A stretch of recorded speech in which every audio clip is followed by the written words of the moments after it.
Okay, so what we have here is a couple of old school STIHL O series chainsaws made in the 90s. This one's not made in the 90s, but I just put him up here just for fun because it does have an O46 D-chamber cylinder on it. So we're mainly going to be talking about these three. I just threw that one up there just for the thumbnail. But this is the new saw. This is an O64 1991 red lever. I was very surprised to find this one in this good a shape on eBay, so I figured I'd had to get it. It seems to be pretty low use. We'll get into it. I'll do a little bit more, give a little more information about it, kind of what's the plan is after I go through. We'll talk about this O36 first. I guess we'll talk about the O44. So this is another saw I bought off of eBay. I was hoping that it was going to be a 12mm saw, but it was so dirty. Like you can see all the, and I already started to clean some of it up, but it was just so dirty, so filthy. I don't know what this guy was cutting with it.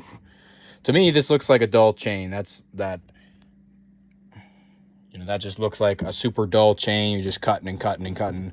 But surprisingly, the piston and cylinder on it look great, which I don't know. That's just my theory. I mean, it clearly was used a lot, but the piston and cylinder on it looked like brand new. I actually have the cylinder right here. Yeah. So that's the cylinder. It is a little bit dirty.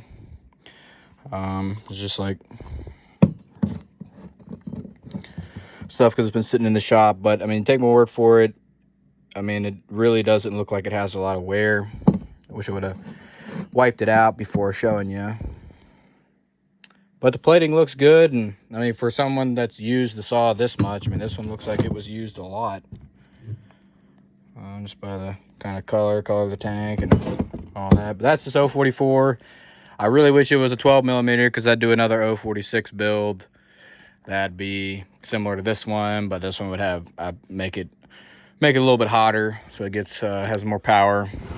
This one I was pretty conservative on, so I don't know, when I do tear it down, inspect it, I am gonna turn it up a little bit, change the timing numbers on it. So let's talk about this O36. So this is the first chainsaw that, well, the first fast chainsaw. I say fast with quotations because I started using, it was like a little real piece of junk battery chainsaw from Harbor Freight. Yeah, it was Harbor Freight. It's like 18-volt, little 4-inch bar battery chainsaw. I mean, it was something. It was definitely probably the safest thing for me to start with since I started so young. Then I graduated to like a Black & Decker electric chainsaw as well, like a battery one there. And then from there, I went to a McCullough. It was like one of those ones that you plug into a 120-volt outlet. So I had a super long extension cord and a generator that I hauled around in the woods with me. That's what I used next. And then my uncle gave me a McCullough 610. Actually, yeah, well, my grandma had one that she gave me, and then my uncle gave me another one for parts. So I had two McCullough 610s. Only one of them ran. I kind of swapped the carburetor off of one to the other one because it ran better, but it was still pretty slow. And once my dad seen that I was safe enough to use, the gas saw, then he started letting me use this one. And this one seemed to me like, the fastest saw back then, because the 610, no matter what kind of chain you had on it, it was just slow. I mean, it just doesn't pull the RPMs that one of these saws pulls in the cut. I mean, it definitely had some torque, but I mean, the chain speed was just so slow. So I didn't run the 610 a whole lot. I ran a little bit. You had to manually pump the oil. So I had I hot glued a wooden dowel onto the oiler because my hands were kind of small back then. And I mean, it was kind of a weird, if you've seen a 610, you kind of have to push the oiler in like this versus like some of these other ones where you're it's the natural motion of your thumb. This one you had to kind of do like this. So I had a little wooden dowel that I cut at an angle so I could kind of push it normally with my thumb. The manual oiler the automatic oiler on all those saws never really works. they say that it's an auto oiler, but they never really worked. I think it's because they're not driven off of the clutch. It was something else that drove those, but I don't really run any old saws anymore. I'm kind of not really into those. I've had my experience with them, and I'm more into the production style cutting. But this is the first fast chainsaw that I ever used, and now looking back, it's not fast, but I think it's definitely fast enough for cutting firewood. I've just kind of grew into needing more power, more chain speed. But yeah, so this saw it's a 1996 036 STIHL. My dad bought it brand new from the STIHL store. I mean, this saw is probably cut, I don't know, 75 cords of wood, maybe more than that, maybe more than that. I'm just guessing, maybe 100. But somewhere in that range. I think it's a pretty close guess. It looks like this because it was always stored in a case, and both my dad and me just took really good care of it. It's had 3 steel bars on it. It's always had an 18 on it. 18-inch 36 RS chain. That's all my dad ever ran. You can see this is kind of how you tell how much wear the saw has on it, how much it has sat on the ground. But it was always stored in a case. My dad is old school. That's why there's no chain brake on it. I guess all the old saws didn't have chain brakes. So my dad took the one off of this saw.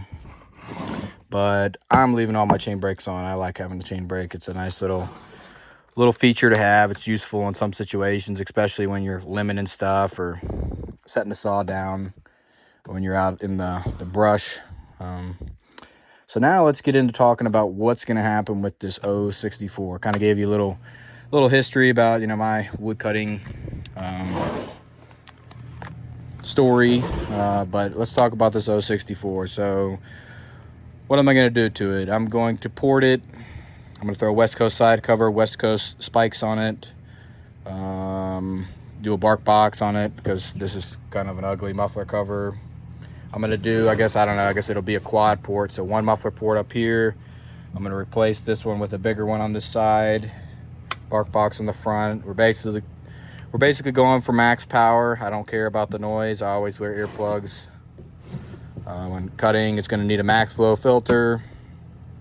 I'm going to leave it at 52, the OEM 52 millimeter. I think I'm just going to throw a new piston in it, and I'm going to cut a dome in it. I think I'm going to cut like a 5-degree angle in the piston, so I don't have to raise the transfers up as high, but I'm able to increase the compression. That's kind of what I was thinking I could do here. And then if I don't like that, I can just make another cutter and just raise the chamber up to flat, is what I was thinking.